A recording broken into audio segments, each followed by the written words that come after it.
This is Tim Wiggins with Auto Appraise, and I'm in Menlo Park, California, looking at a 1966 Dodge Charger.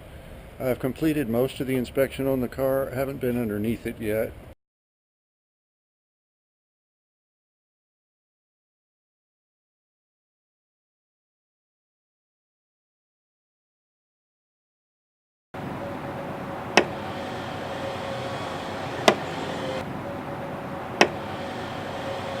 It's a beautiful machine. It is not a perfect car, but it's a stunner. Um, the paint on it, 8 out of 10, maybe 8.5. There's some very minor flaws, some little bit of sagging here and there, a little bit of orange peel. I don't know if you can pick up the way the light on just behind that rear window. There's a little peel going on there, and there's also some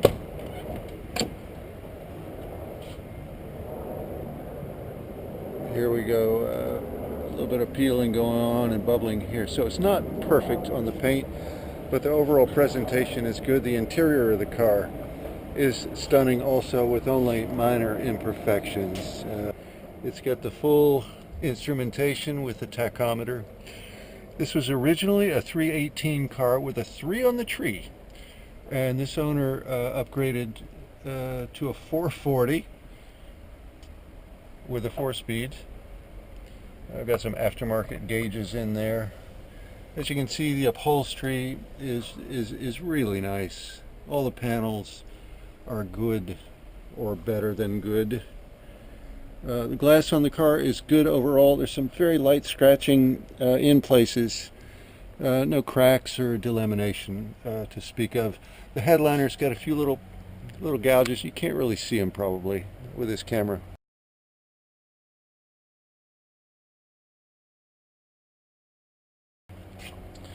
But overall, the car is inside and out really something to see. You notice the doors need a full-on hit to get them to close. Let's just finish the walk around here. The grille on the car is perfect. I mean, there's just not a single rib that's out of place, and that's sort of what helped to sell these cars, are those hideaway headlights.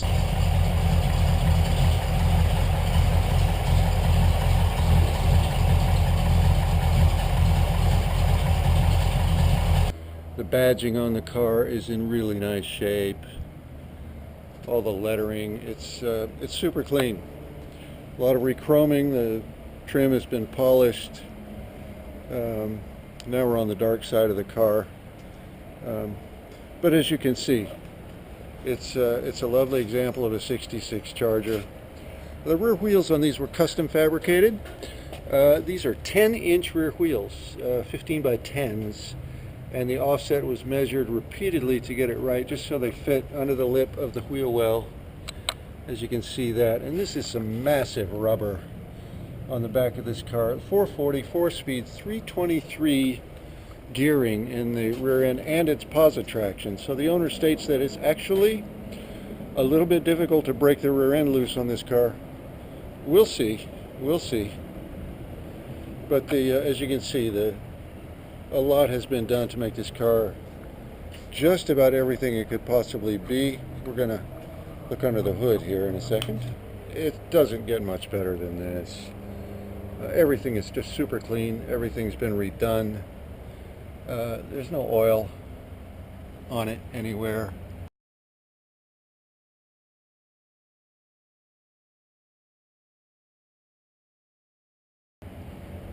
It's got those headers going on. All the wiring is new. Everything is properly sorted.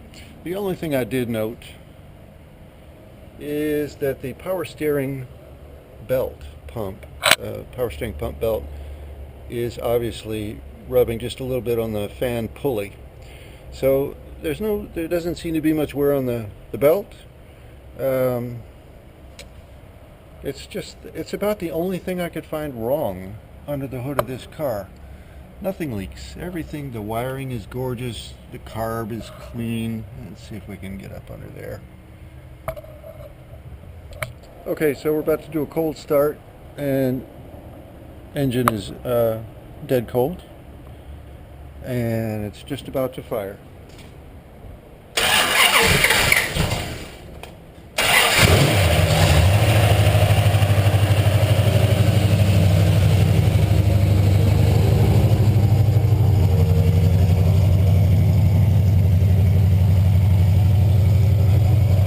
No smoke.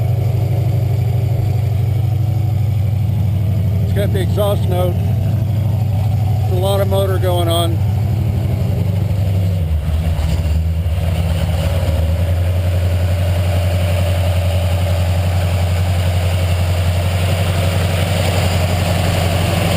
No funny noises. Sitting there rock solid, very smooth. Smooth idle. That's your cold start.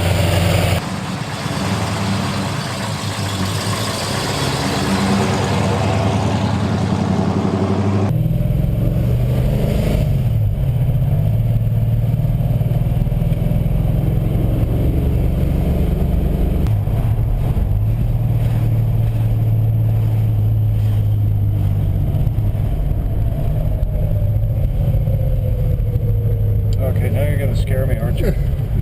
I can.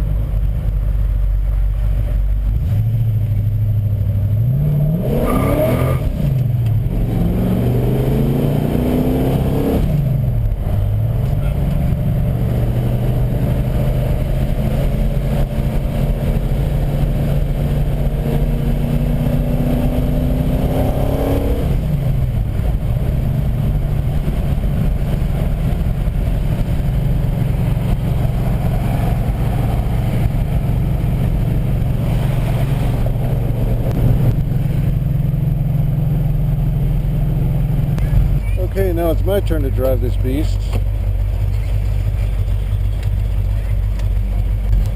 We've got a nice idle. It's like about 700 RPM idling there. Clutch, pedal, you've got like 1 inch of free play before engagement. It's smooth, there's no binding. Brake pedal is firm. How about this? He's got it at the 5-yard line. First down, 49ers, first and goal. But it's not your Ferrari steering. There's a little bit of free play in there, and just that sort of vagueness from American engineering of this era. Shifting is light, very precise.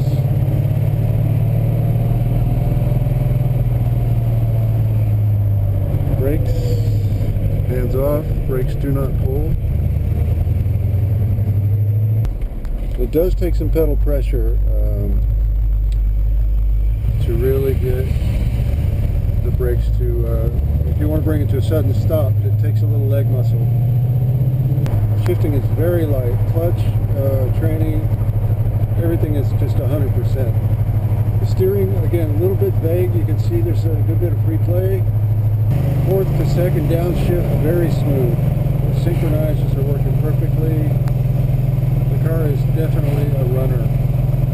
The throttle response on this car is everything you would want it to be. There are no flat spots.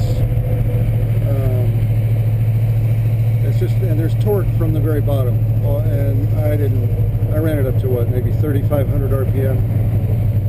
Not that much.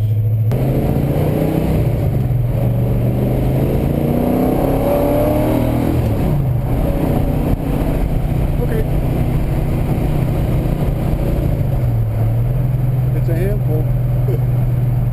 Yeah, the car is just plain awesome.